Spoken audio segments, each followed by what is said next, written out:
What's poppin', y'all? Welcome back to another episode of the Heliocentric Podcast, hosted by yours truly, Pierre, Pee Wee the Plug, Andreessen. As always, everybody watching at home, make sure you hit that like button for me. And if you're new and you enjoy this type of content, make sure you subscribe. For my audio listeners, wherever you listen to your podcast, head over to that platform right now and leave this podcast a 5-star like and review. It is always much appreciated. Today's Heliocentric episode is going to be an NBA draft edition, where I'm going to be doing my first mock draft.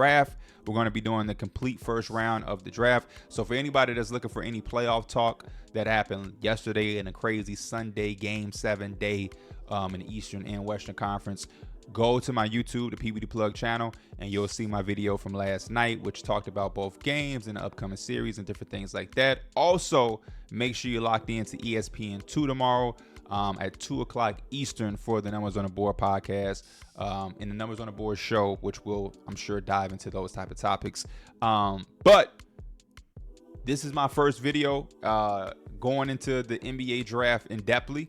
I'm super excited. One thing that excites me about this NBA draft is that there is this feeling of uncertainty from a lot of different levels. There's always uncertainty when you talk about who teams are going to draft, who they're targeting, who they're selecting. But because we don't have a Victor Wembanyama, you have that as well, where there's not like a clear consensus top 5 or anything like that. But you also have a lot of different teams at the top that's selecting, who I think have different routes and avenues that they could go and approach with their draft selection. Obviously, Atlanta at number 1. There's so many different ways that they could go about how they handle having a number 1 pick, whether they keep it, whether they trade it, whether they trade Trae Young, whether they trade DeJounte Murray, whether they trade both. I just read Clint Capella is going to be a name to watch for. There's so many moving pieces to that team. You have a team like the Rockets at 3, who just had an amazing bounce back year, considering the year that they had before, where they brought in vets and Ime, and they were really close to getting a play-in spot. But I think that overall, they took a major stride and a major step in the right direction. And now they're at number 3, so they can maybe dangle that pick and do some things with that. You got the Spurs with 4 and 8. You have the Blazers with 7 and 14. You have Memphis at 9, and they've talked about how if they can, they will definitely try to trade their pick for a win now type of player. There's just so many different moving parts that already when you're doing a mock draft without the moving parts, it's kind of tough to know who to pick, because there's always so many different prospects that you can see going to different teams. But now when you talk about all of the trade potentials, the real trade potential, it makes everything so hectic, and it's just, you have to really be locked in at all times with the NBA draft this year versus like last year, where it was like, okay, we knew it was going to be Vic, and then it's like Scooter, Brandon Miller. The year before, it was Jabari, Paolo, and Chet. That was like the top 3. There was uncertainty of who was going to be the number 1 pick, but we knew that was going to be the top 3 trio in some form of fashion. So I love that it's like, okay, Alex Sarr is going number 1. Who is Washington take at number 2? You got all these different people with all these different opinions. Nobody's right, nobody's wrong. It's just really trying to evaluate different things. And there's so many different ideas to work with that as a basketball fan, I just really love it. But for my audio listeners that are listening, I do want to remind everybody at home that there is a YouTube version of this episode, which I am on Fanspo right now, and I have the prospects in front of me, and I'm going to be making draft selections for each team as we go. I don't think it's a big deal. If you want to listen to it audio, I'm not telling you have to pause and go to YouTube to watch it. I think you'll pick up on everything just fine with the audio version of this. So first overall pick, we have the Atlanta Hawks, like I just talked about. There are a lot of different things that they could do. I am, for every team, just going to give you my 2 cents and what I would be thinking and what I would be doing, because it is so hard to predict what these teams are thinking and going to be trying to do. Personally, with the Hawks, this is my few things with the Hawks. You have a talent like Trae Young that you don't come across often if you're the Hawks. Like, the Hawks don't just get Trae Young level players all the time. You know what I mean? If we look at their history, they've had Dominique, Lou Hudson, and if we go back far, they've also had my guy, my mind is blanking, Bob Pettit. But like, since I've been alive, they've had Josh Smith, Joe Johnson, Al Horford, Teague, some really solid players.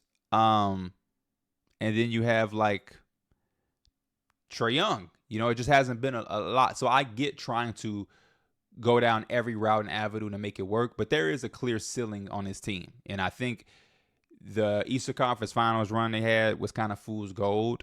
And I think that kind of put a falsehood on where they were. And I think that happens a lot in the NBA, where sometimes you just have to be like, man, we exceeded expectations. We had a lot of things work in our favor. We played some of our best basketball at the right time. But we have to remember that we're still some pieces away, and we shouldn't let that trick us in our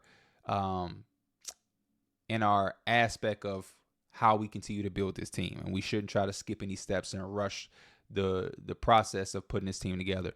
So with that being said, it's like in a draft class that a lot of people think is weak, because there isn't a Wemby at the top, that hurts the value of the number 1 pick. I don't think it's weak, because I think that there are so many prospects in this draft class who can go on to be really good, high-end complementary players, role players, that it's hard for me to just say that the draft is weak when I look at majority of the NBA being role players.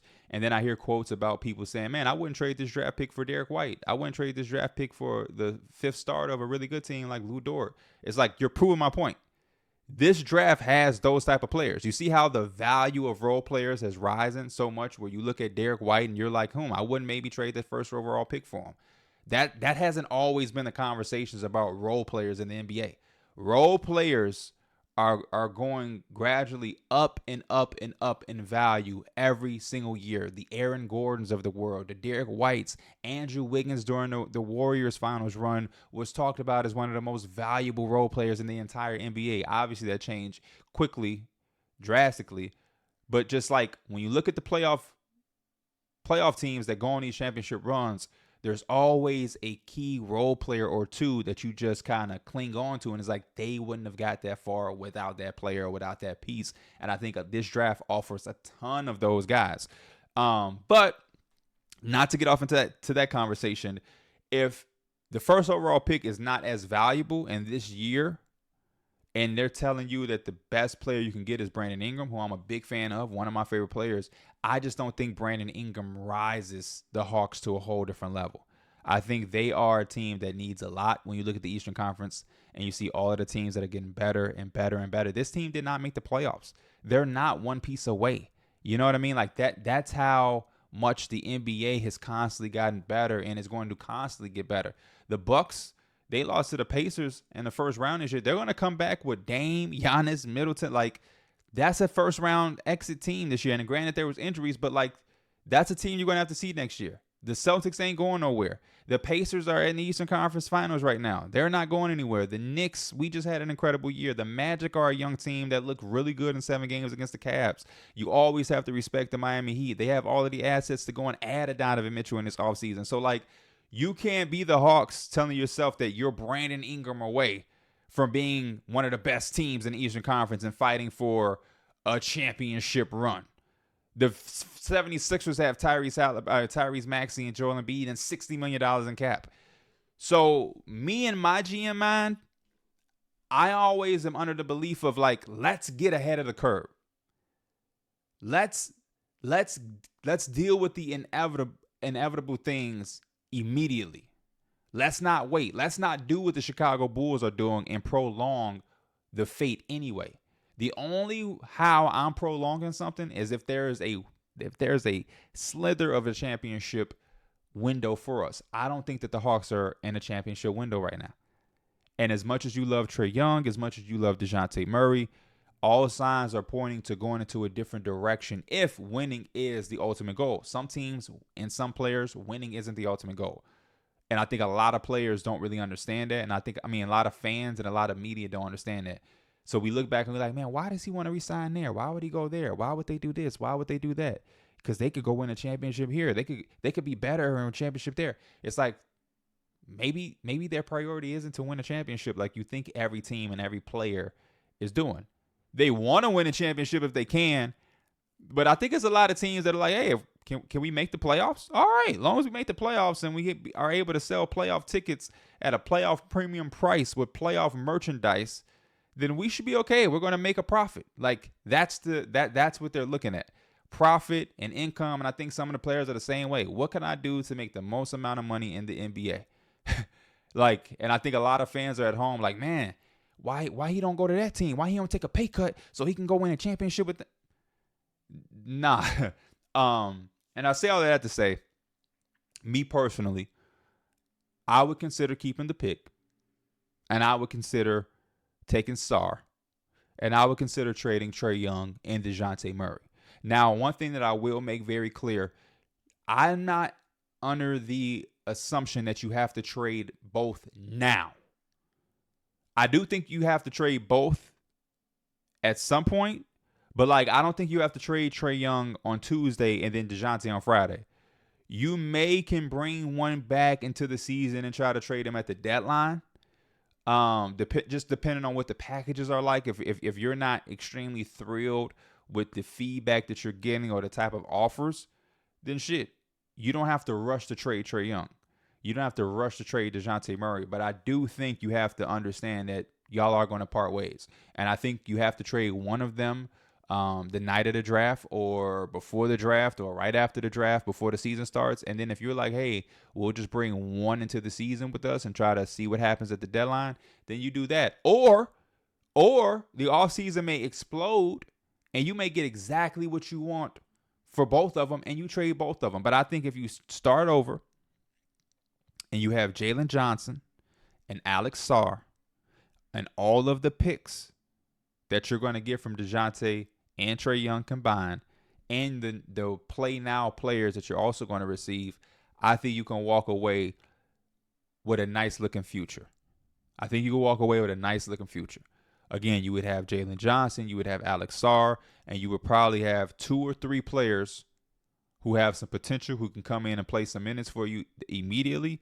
And then you probably have about 4 or 5 future first round draft picks plus the ones you already own. And I just think that sets you up, that gets you ahead of the curve.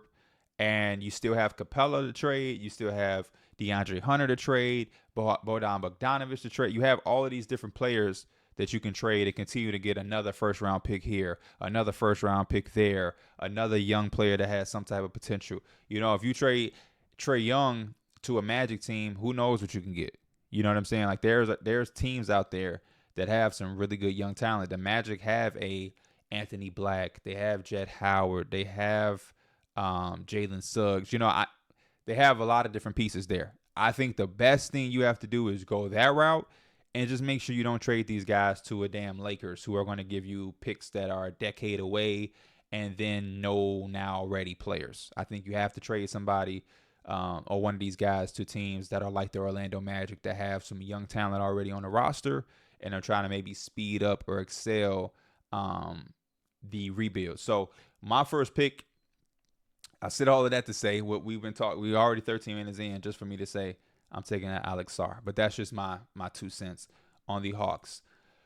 With the Wizards, again, I'm going to try not to take as long as I did just explaining the Hawks. They're in the most trickiest spot, so hopefully the rest of this kind of moves at a good pace. I know some of y'all don't really complain about how much I'm talking. Y'all want to be fed as much information as possible, which I appreciate. But I do have to get better with not rambling off.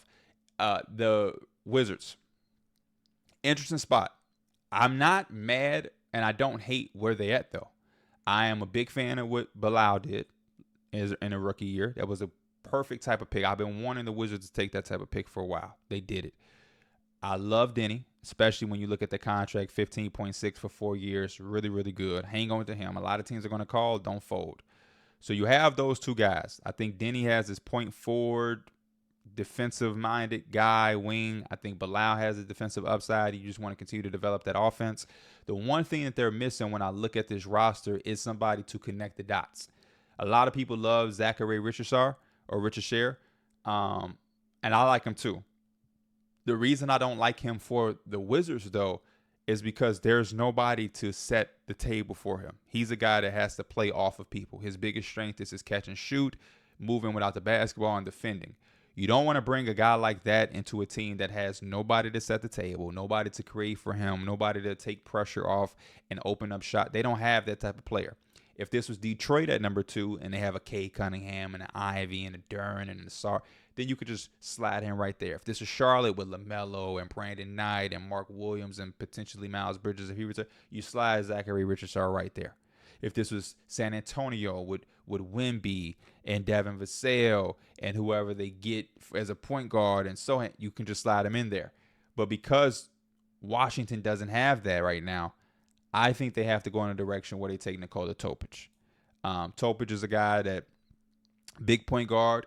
He's the best playmaker in this draft class, and there's some upside with his scoring. He can finish around the rim really well. The jump shot is inconsistent, but it's not one of those shots that is broken or just completely out of there.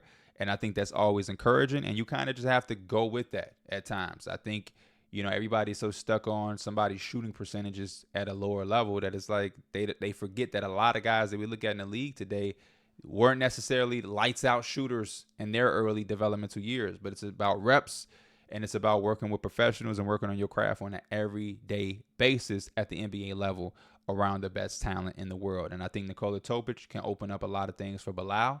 I think he can create some things for Denny. You still have Kuzma there. He can operate with and create shots for Kisper and all of those guys.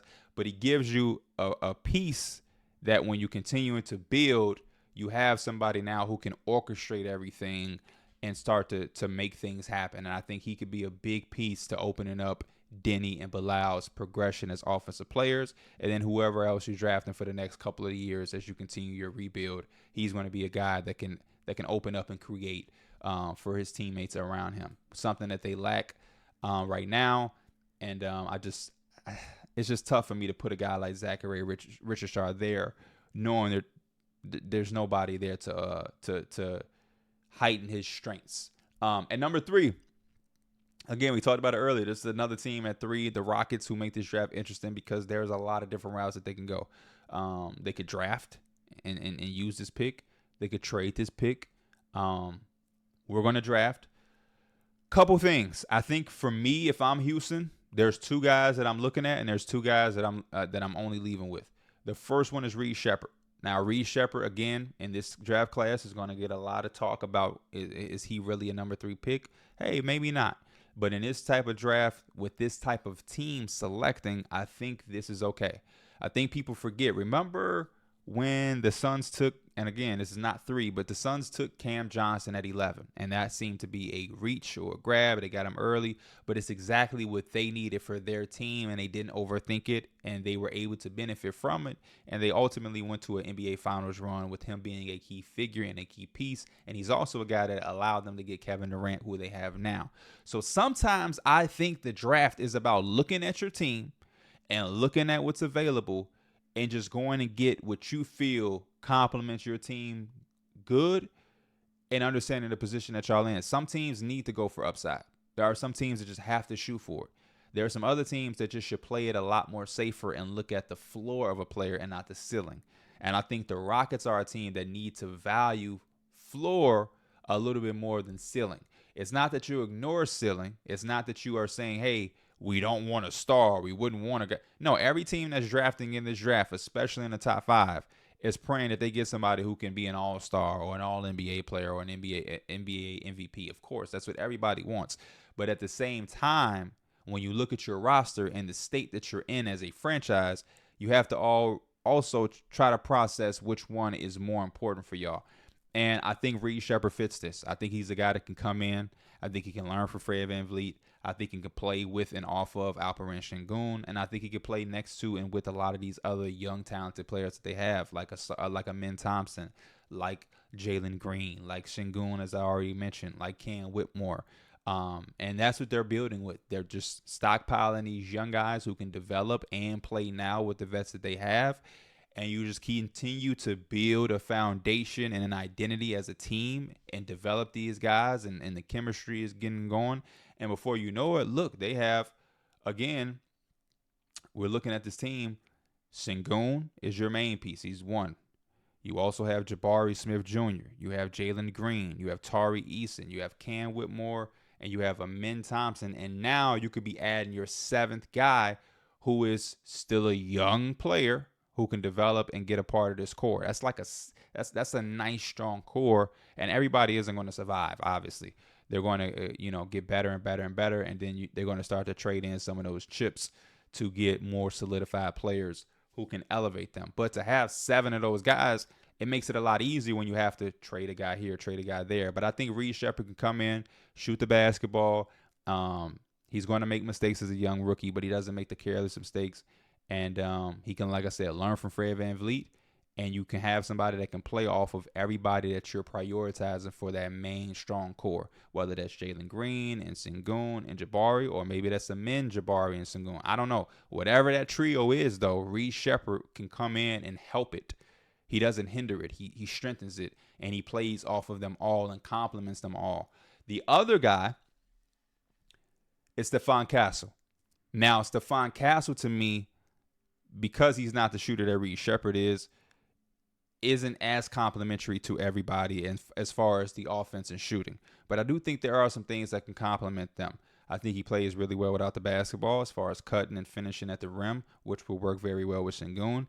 I think there's also people who don't understand that Stephon Castle is a point guard who fit and molded his game as a freshman to match UConn for what they needed to then go back and repeat. And while he did that, he maintained his draft stock. A lot of players and young players couldn't do something like that, where you come in and you're this type of player who's used to doing these type of things, but you come in and they throw it out of the window and they say, "No, we're not going to have you do that. We're going to have you do this," and that's going to be to defend, play hard, score when you can, and yeah, that's we're going to try to win another championship, and then do that, but then maintain your draft stock.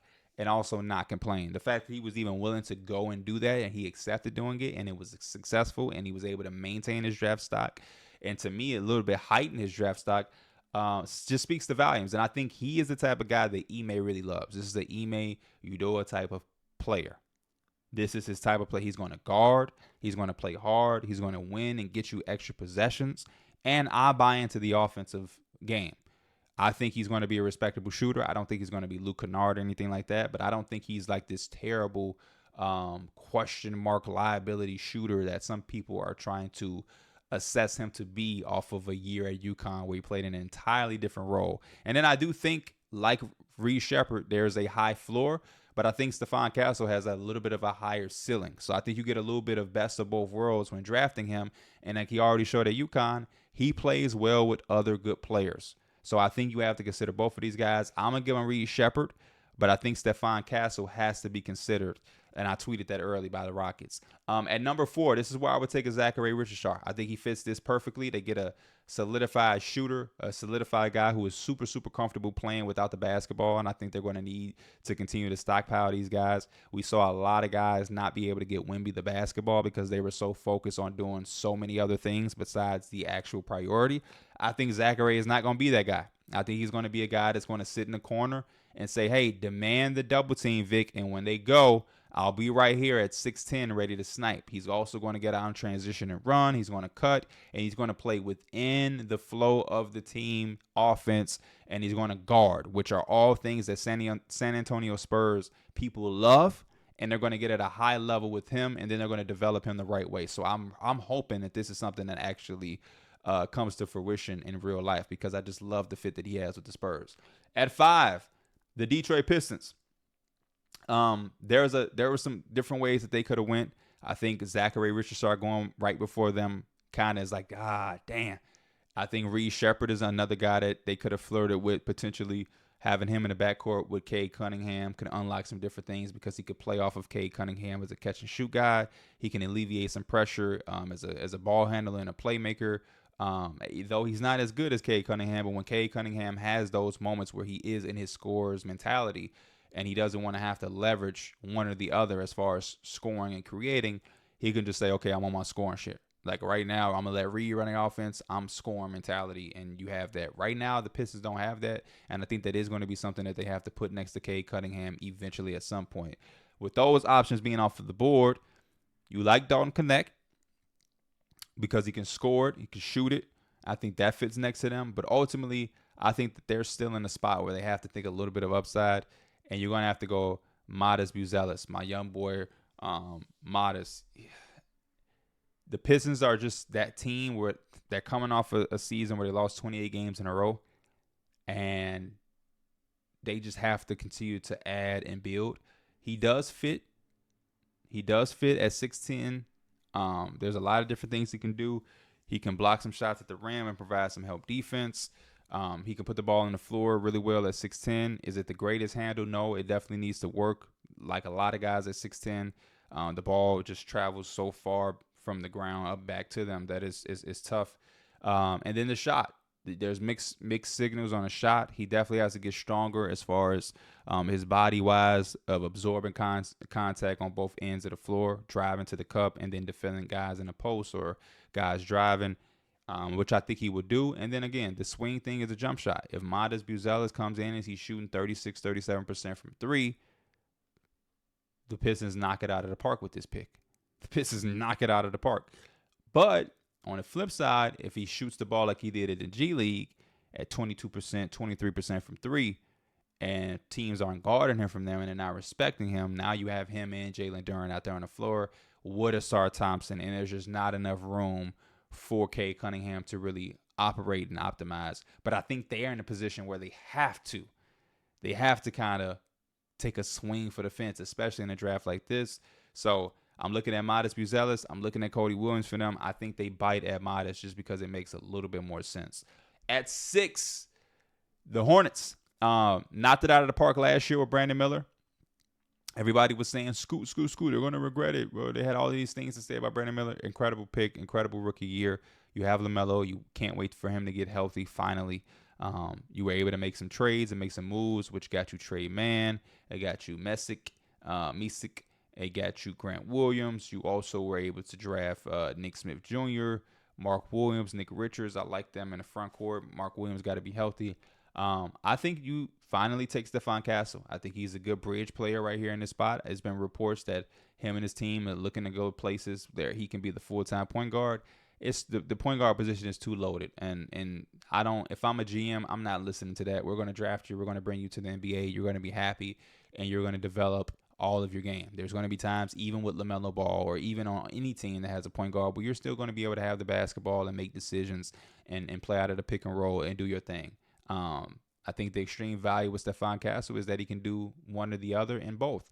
And they're going to have him do that and be the primary defender, and I think he will be able to alleviate some pressure from LaMelo, and LaMelo is going to have to grow as a guy who can play off of Stephon. So this is a great pick for them, in my opinion. I think if they're able to walk out with Stephon Castle at 6, he brings to them the winning mentality type players that they need to have in their building. At 7, it's the easy pick for the Blazers. They take Cody Williams. With Anthony Simon, Shaedon Sharpe, Scoot Henderson, all of the guards, they needed a wing, and they got one in Cody Williams. I think he fits them perfectly. And this is like one of the no-brainers that they have, and now they can move on in whatever direction they want by trading Malcolm Brogdon and Jeremy Grant and whatnot. So I like that. The Spurs back up after picking Zachary Richardson at the 4th pick. There is no Topic left. There is no Reed Shepherd left. There's no Stephon Castle left. There's a lot of different ways that they could go. Salone. I don't ever know if I'm saying it the right way. Interesting pick at 8. And this is the way I'm thinking. And this is my brain. I like Rob Dillingham, y'all. I do. I actually love him because we interviewed. The guy is incredible. Are you sold on that?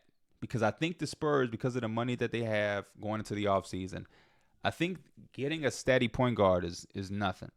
You have to be sold that Rob Dillingham can be more than just a steady point guard, because the way he plays is not steady. So that's my biggest thing. Is like, does Popovich look at that and say he can mold that into what they need? He's been changing his ways and his thinking and opening up his mind to a lot of different players than we are accustomed of seeing.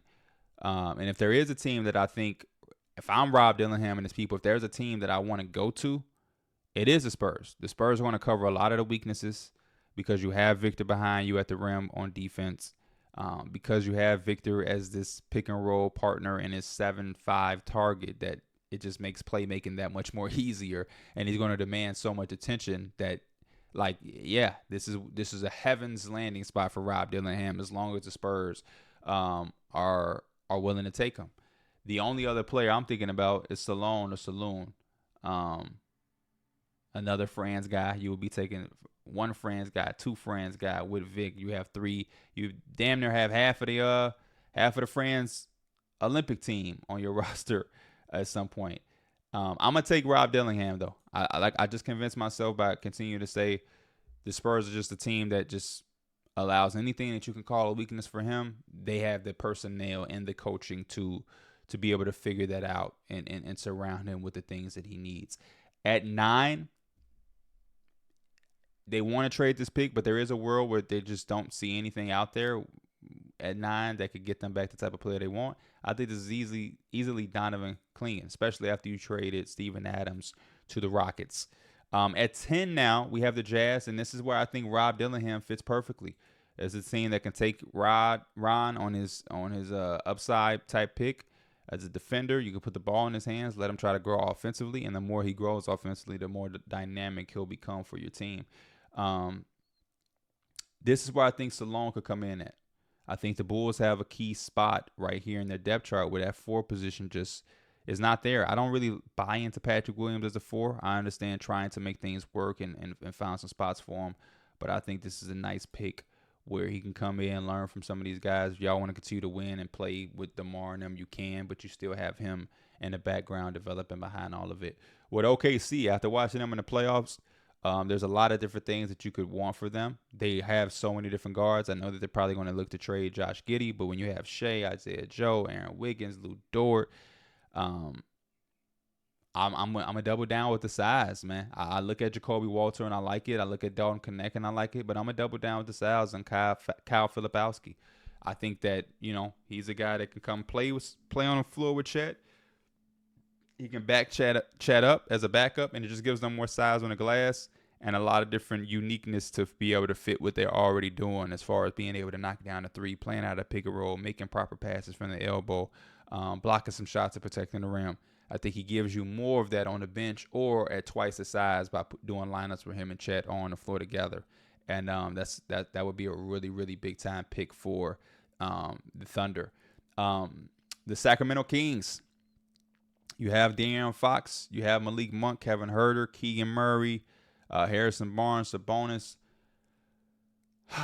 This is a tough spot because I can see them taking Dalton. I can see them taking Jacoby Walter.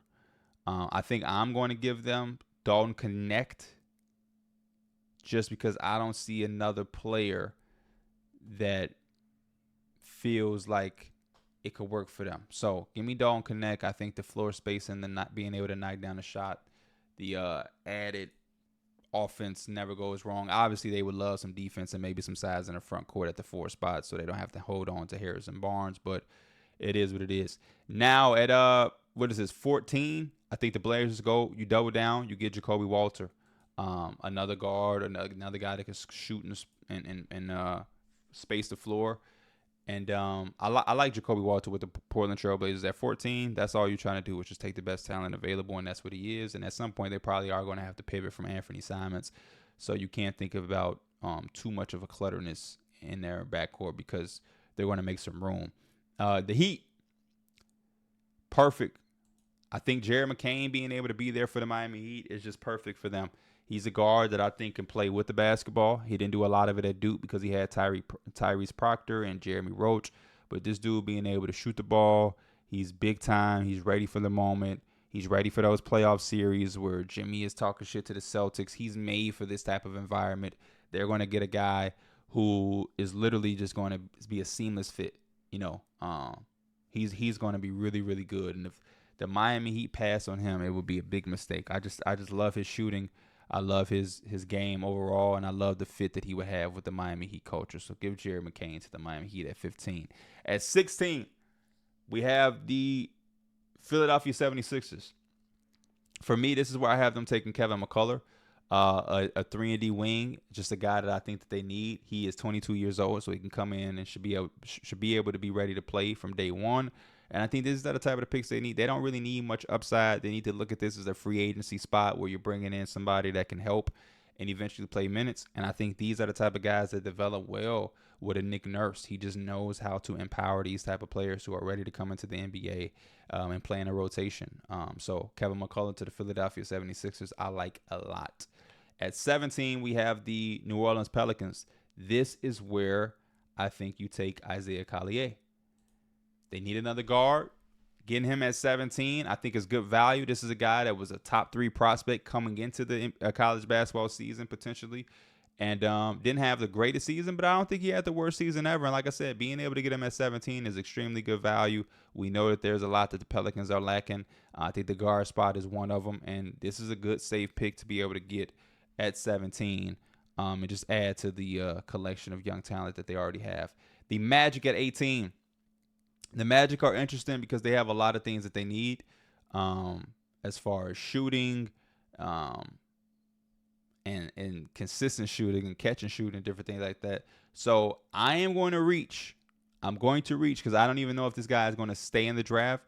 But 6'9" Johnny Furphy out of Kansas, another reach. Just another big shooter who can come in and knock down some shots. I'm going to take that reach for them. I like him a lot. I think he is probably going to go back to school for a sophomore season at Kansas. That's what he was telling us, is that he's not sold at going to the draft and that he's trying to figure out after the combine what exactly does he want to do. I would say he goes to Kansas, but because he hasn't yet, and you never know, I would take Johnny Furphy going to the Magic. I just think that the Magic have so much at a lot of different spots. They have Wendell Carter.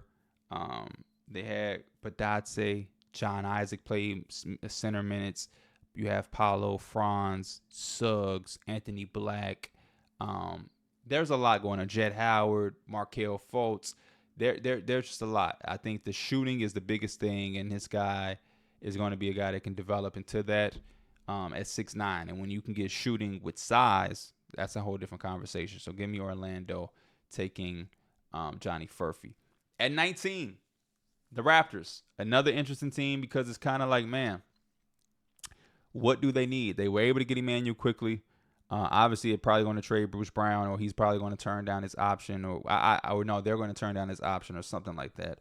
You have Quickly, who I think plays really well with Scotty Barnes and how he wants to play as like this point forward guy who can drive and kick.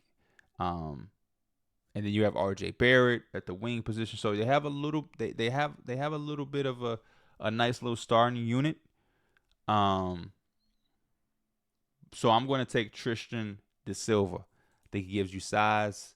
This reminds me of a type of player that they would have taken back when Nick Nurse was here. And he's going to be able to play some minutes at the 4, play some minutes at the 3. He's going to be able to play without the basketball, be really smart, use his size, a little bit of playmaking. He's not going to be a defensive liability. I like Tristan De Silva with the Raptors there. Now, at 20, you have the Cavaliers.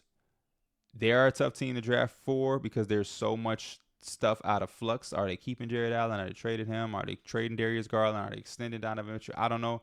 I'm going to give him Tyler Smith. I think Tyler Smith is a guy who can come off your bench early and provide you with a lot of different things, space the floor, catch and shoot. And then if you do trade Jared Allen and you move Evan Mobley to the 5, you open up a spot for Tyler Smith when his development is ready for him to eat up those minutes in the front court next to Evan Mobley. He'll provide some rebound and some shooting and some block shots as well. So I like Tyler Smith at 20, and I think he has some really good upside to be a lot better of a player than people project him to be. Again, you have the Pelicans up. They already drafted Collier with the 17th pick.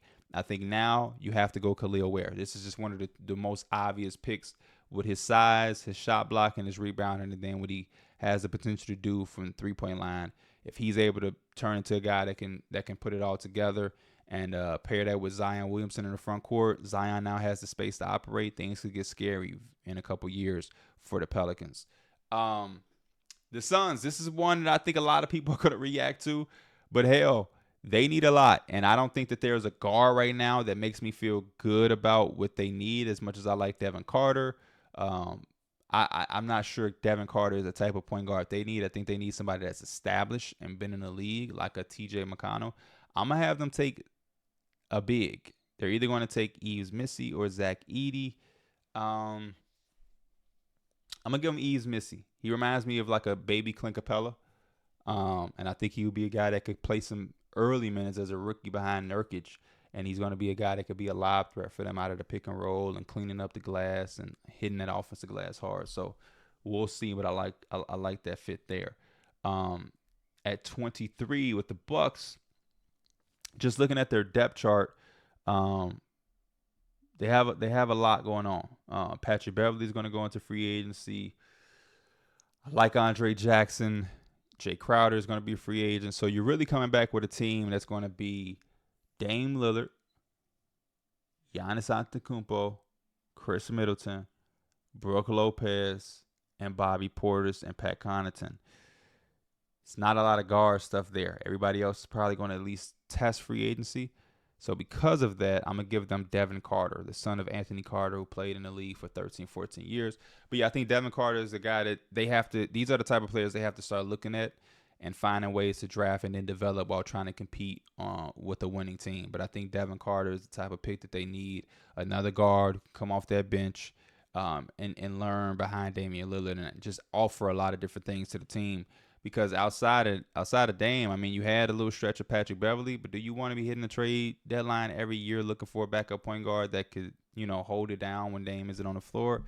Not really, in my opinion. So, my Knicks, back-to-back picks, 24 and 25. We are interesting because we have some things. We have Isaiah Hartenstein who could be leaving. We're definitely going to prioritize bringing OG Anunoby back. We don't even need to waste our breath on that. You have Precious Achiuwa. We have his bird rights, and you have early bird rights for Hardenstein. Like, I don't know what the market is going to look like for those guys. So one of these picks has to be a center. And so with that, we are going to take. Where is he? Well, right now, let's take Jalen Tyson, my guy out of Cal. 6'7", wing, can do a little bit of everything, can put the ball on the floor, can shoot it, can rebound it. Is a willing defender, can make plays. He's going to fit real well. And then our center is going to be the one and only Deron Holmes out of Dayton. I love Deron Holmes, and that's just give us our insurance. If Precious in Isaiah Hartenstein leave, we got Mitchell Robinson, and then we'll have Deron Holmes. And if you still can bring back an Isaiah Hartenstein, I don't think it would be a bad idea to do that as well. But we're going to have some type of insurance policy no matter what. And I love the way Deron Holmes plays, and I think it would be something that the Knicks and Thibs would really love as well. 26, the Washington Wizards, they're going to take Zach Edey, man. They need a big body. They need a big body. You just take Zach Edey, put him in that spot down low. You got him, Tristan Vucevic, Marvin Bagley. They needed a big body. He there he is at 26. I think that's a really good spot for him in Washington. They can just do what they do. At 27, we have the Minnesota Timberwolves. And I'm going to have them take Keyshawn George out of Miami, or Keyshawn George out of Miami. 6'8", guard who shot the ball really well. Solid defensively, but I think there's a lot of stuff for him to work on, and I think this is a good environment for him to work on that. He has to obviously put on more strength. He has to be more aggressive.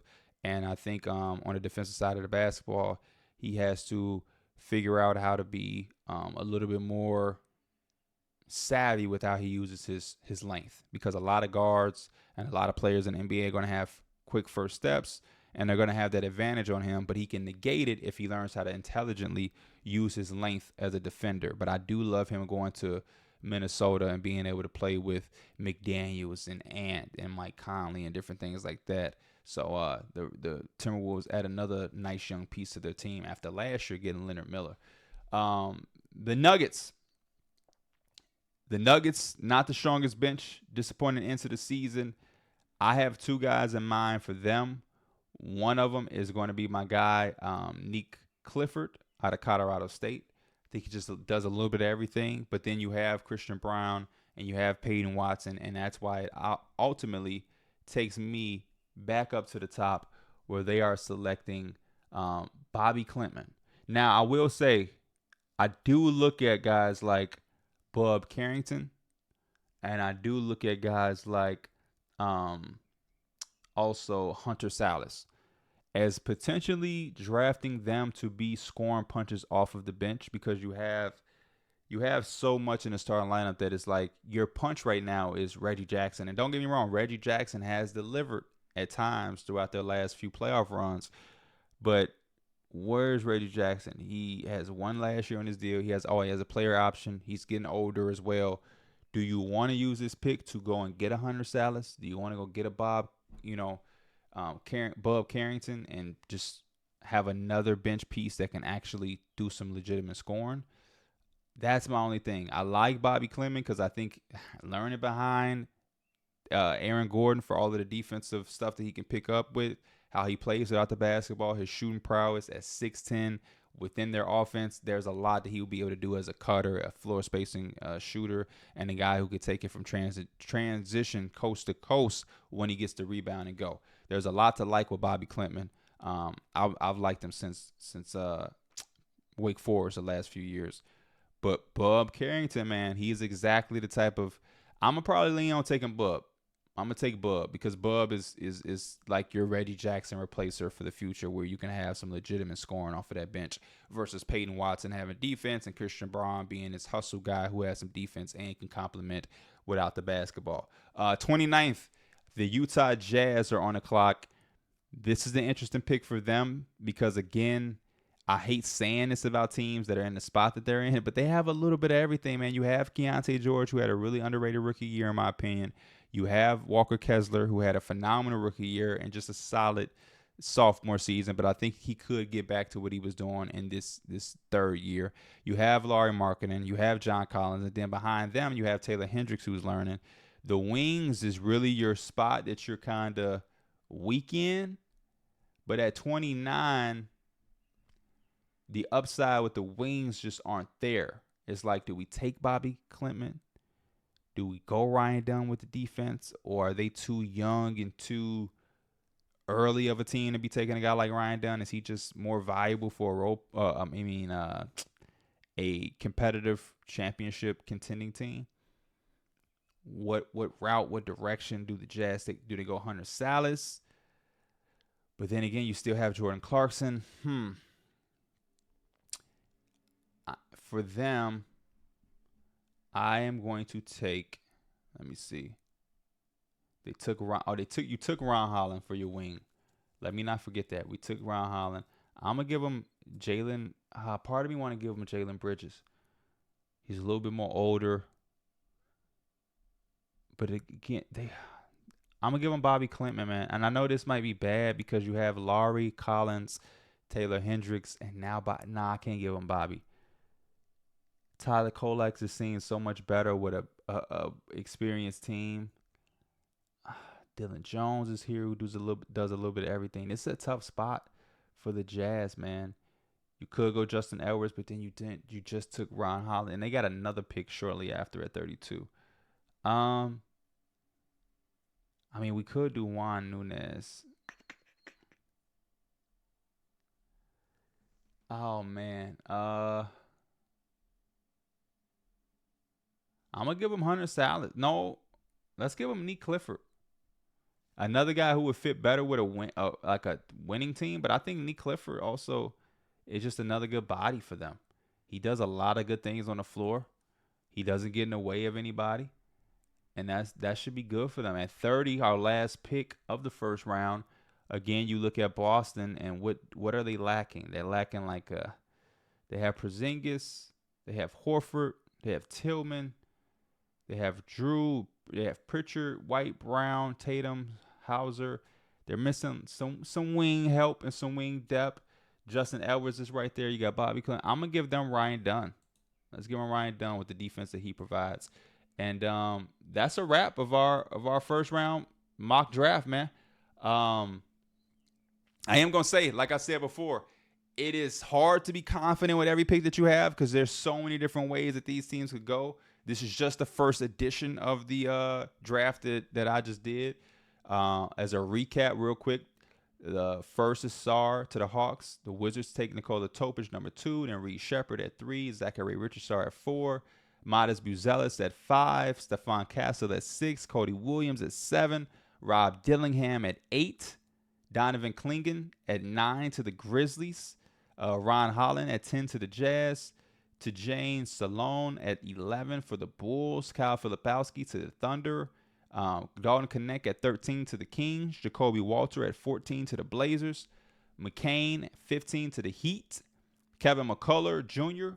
To the Philadelphia 76ers at 16. Isaiah Collier at 17 to the Pelicans. Johnny Furphy, another 6'9" shooter like Jett Howard, to the Magic at 18. Tristan Da Silva at 19 to the Raptors. Tyler Smith at 20 to the Cavs. 21 is Khalil Ware from Indiana to the Pelicans. 22, the Suns take Yves Missy. 23, the Bucks take Devin Carter. My Knicks at 24 and 25 take Jalen Tyson and Deron Holmes. Zach Edey goes to the Wizards at 26. Keyshawn George goes to the Timberwolves at 27. Bub Carrington goes to the Nuggets at 28. And Dominique Clifford, or Neek Clifford as we say, 29 to the Jazz. And Ryan Dunn, last but not least, out of Virginia to the Boston Celtics for more wing defense. This is not the gospel. This is not what's going to happen. This is just me if I was in charge for any of these teams. Definitely expect this mock draft to look a lot different the next time we do one, which would be soon, probably. But yeah, much appreciated to y'all that's tuned in audio-wise and everybody that's watching on YouTube. I appreciate y'all. As always, stay locked in here at the Pee Wee the Plug channel. There will be more, especially around the draft and the playoffs. And I'll see y'all soon. I'm out. Peace.